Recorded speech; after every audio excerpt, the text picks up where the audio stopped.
पिछले पार्ट में हमने देखा था कि गैंगजी के पीछे पीछे कोमोनियोंग ओके साइकेट्रिक हॉस्पिटल तक पहुंच जाती है। सो हेलो गाइस, मैं हूं चिराग और आज मैं आपको it's okay to not be okay का थर्ड एपिसोड एक्सप्लेन करूंगा। तो अगर आपने इसके पिछले एपिसोड नहीं देखे हैं तो आप ज़रूर जाके चेकआउट कर लें। फिर कोमोनियोंग गैंगजी से हॉस्पिटल में मिलती है और गैंगजी से पूछता है कि तुम आखिर यहाँ पे क्या कर रही हो। गैंगजी बोलता है कि मैंने तुमसे कहा था ना कि मुझे तुमसे कभी नहीं मिलना है। कोमोनियोंग बोलती है कि तुमने कहा था पर मैंने नहीं माना तुम्हारी बात। फिर गैंगजी पूछता है आखिर तुम्हें मुझसे चाहिए क्या। कोमोनियोंग जवाब देती है तुम। वो दोनों बात कर ही रहे होते हैं कि वहाँ पे कि एक नर्स कोमोनियोंग को बुला लेती है। फिर कोमोनियोंग नर्स के साथ डायरेक्टर से मिलने जाती है। डायरेक्टर से मिलने के बाद डायरेक्टर कोमोनियोंग के डैड की कंडीशन के बारे में बात करते हैं। फिर कुछ देर बात करने के बाद डायरेक्टर कोमोनियोंग को लिटरेचर पढ़ाने की रिक्वेस्ट करते हैं। कुछ देर बाद कोमोनियोंग वहाँ से चली जाती है। सीन में गैंगजी ड्रेस चेंज कर रहा था घर जाने के लिए, पर वहाँ पर कोमोनियोंग आ जाती है।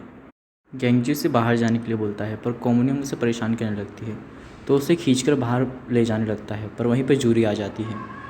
दोनों को इस कंडीशन में देखकर जूरी गुस्सा हो जाती है।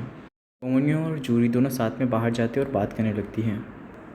कोमोनियोंग जूरी से बोलती है कि गैंगजी और मेरी डेस्टिनी एक ही है। उसके बाद जूरी वहाँ से चली जाती है।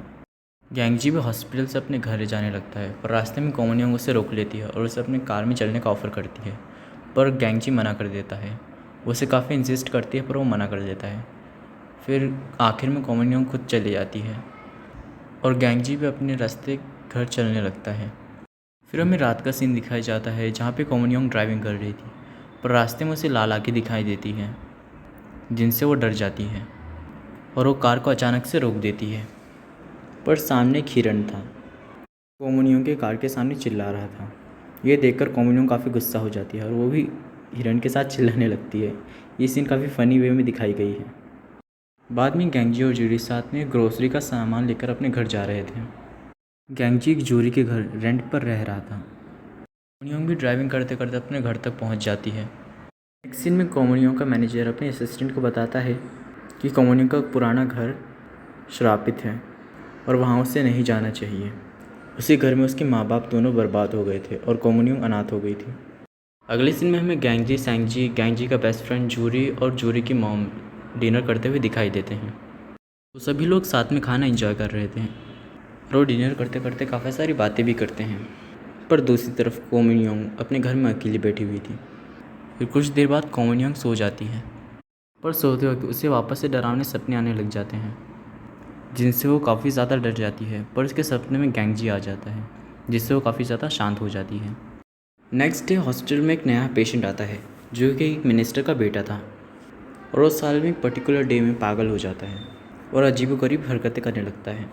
फिर गैंगजी वहाँ पर जाकर उसे कपड़े देता है चेंज करने के लिए। फिर कपड़े चेंज करने के बाद वो पेशेंट हेलुसिनेट करने लगता है कि वो एक पार्टी में है और वो सबको अपनी तरफ से पार्टी देता है अपनी इमेजिनेशन में। पर पार्टी ख़त्म होने के बाद उसका पूरा बिल आया था 20 मिलियन। उसका कार्ड एक्सेप्ट नहीं हो पाता, इसलिए वो वहाँ से भागने लगता है। कुछ देर बाद वो अपनी इमेजिनेशन या कि हेलुसिनेशन से वापस होश में आ जाता है। फिर वो गैंगजी से बात करने लगता है। फिर गैंगजी उससे बात करने के बाद वहाँ से बाहर चले जाता है और अपने बड़े भाई को कॉल करता है। गैंगजी का बड़ा भाई जेसू के साथ में काम कर रहा था क्योंकि जेसू ने एक नया रेस्टोरेंट खोला था जहाँ पर वो पिज़्ज़ा बेचता है। और हाँ, जेसू गैंगजी का बेस्ट फ्रेंड है जिसका मैं नाम बताना भूल ही गया था। जेसू सैंगजी से जो कोई भी वहाँ पर लार्ज पिज़्ज़ा ऑर्डर कर रहा था उनकी ड्राइंग बनवा रहा था। नेक्स्ट सीन में कोमोनियोंग हॉस्पिटल में सभी पेशेंट को लिटरेचर सिखा रही थी जहाँ पर वो काफ़ी सारी चीज़ें अपने पेशेंट्स को बताती है और वो उसके बुक्स में छुपे हुए मैसेज को भी इन सभी को बताती है। कोमोनियोंग लास्ट में कहती है कि अगर तुम अपनी रियलिटी को एक्सेप्ट करोगे तुम आराम से जी सकते हो और तुम्हें कभी कोई गम नहीं रहेगा। उसके बाद वो क्लास ख़त्म हो जाती है। क्लास ख़त्म होने के बाद कोमोनियोंग वहीं पे रहती है, पर गैंगजी वहाँ पर सभी चेयर्स को अरेंज करने लगता है। कोमोनियोंग गैंगजी के पास जाकर पूछती है कि तुम्हें मेरी पहली क्लास कैसी लगी। गैंगजी बोलता है कि हमें हमेशा रियलिटी को एक्सेप्ट करना चाहिए, चाहे इससे हमारे आसपास वाले लोगों को बुरा लगे। पर कोमोनियोंग गैंगजी की बातों को इग्नोर करने लगती है। फिर गैंगजी वहाँ पर की लाइट बंद करके वहाँ से जाने लगता है। बाहर आने के बाद कोमोनियोंग गैंगजी से बोलती है कि तुम कल मेरे सपने में आए थे, मुझे मेरे सपने में रिलैक्स करवाया था। गैंगजी उससे चुप होने के लिए बोल देता है फिर वो वहाँ से जाने लगता है। तभी कौन सबके सामने से पूछती है, सोना चाहते हो मेरे साथ?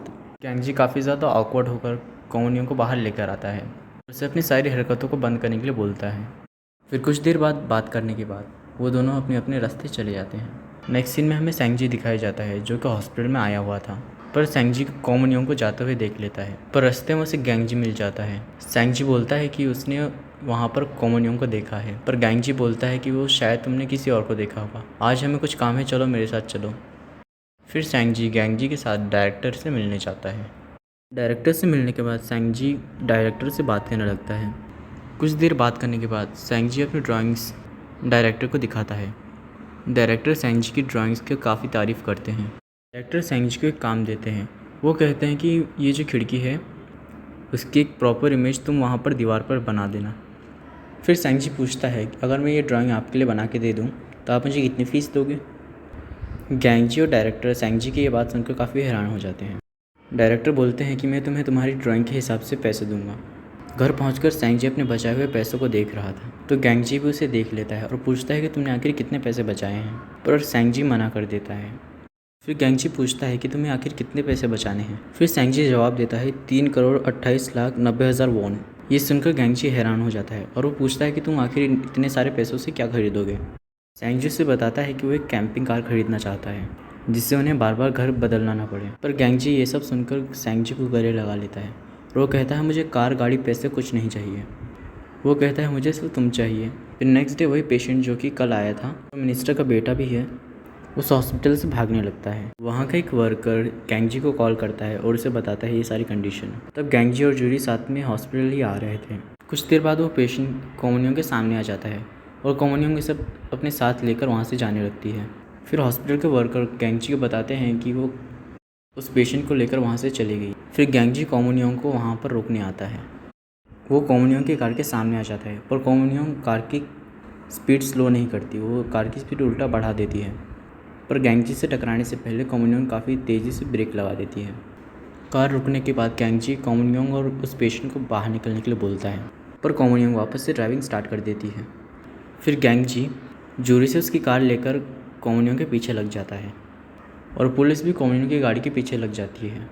कॉमनियों को उस पेशेंट को वहीं पे छोड़ देती है जहाँ पर उस पेशेंट के पापा का इलेक्शन की कैंपेनिंग चल रही थी, और वो पेशेंट सभी के सामने अपनी सारी भड़ास निकाल देता है।